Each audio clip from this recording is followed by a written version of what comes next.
Hello, intermediate painting students. For week 5 project or assignment, we're going to do self-portrait. So you'll see in this video demonstration that I've made, um, it is in black and white. So what I'd like everybody to do is to do a monochromatic self-portrait. Um, so ideally, if you have any burnt umber and white would work great. If not, ultramarine blue and white or alizarin crimson and white.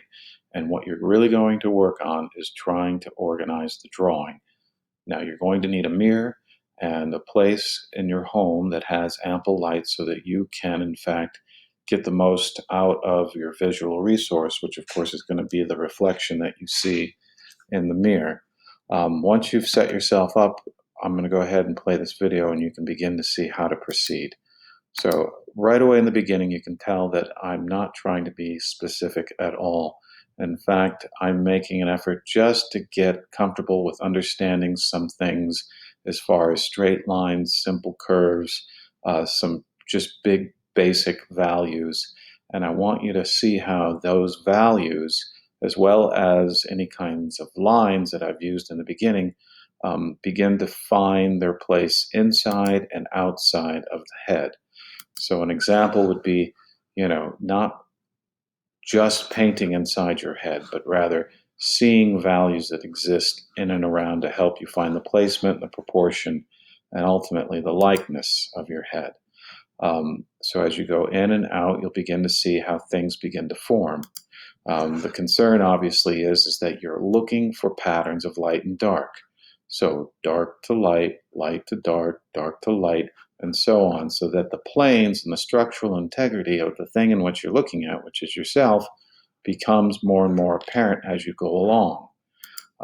You'll also find that in doing this, especially working in and around and not in just one place, you'll start to find specifics.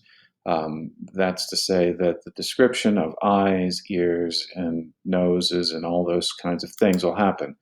At this point, you'll see, though, that you'll find the adjustments that you need to make. For instance, an understanding of how things are coming together with this particular area made me see that the adjustments as far as the location and proportion of the nose had to change. So you continue to go, and you use that as a point of departure. So once I feel that there's some confidence in regards to the patterns of light and dark that I've established in this area, I can use that to move back and forth and bring everything up to speed.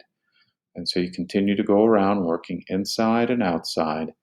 And then ultimately at the end here, you'll see how the painting begins to exist. And of course, you have this as a reference to go back and forth.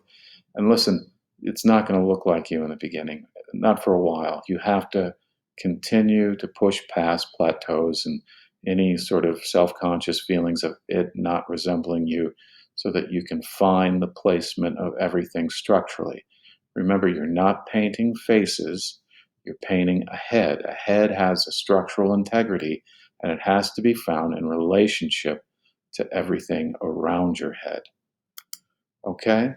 So this is, in fact, a demo, right, that shows you how to use patterns of light and dark, color relationships as they're applied to a monochromatic palette. Really spend time on this, pursue it with the idea in mind that you're going to find where things are. And then after you've completed this, next week we'll go on to the next step, which is to introduce color. So for the time being, this is where I want you to begin. And I'll have a Dropbox prepared for you to submit the first stage of your self-portrait. Okay. Thank you, and let me know if there's any questions.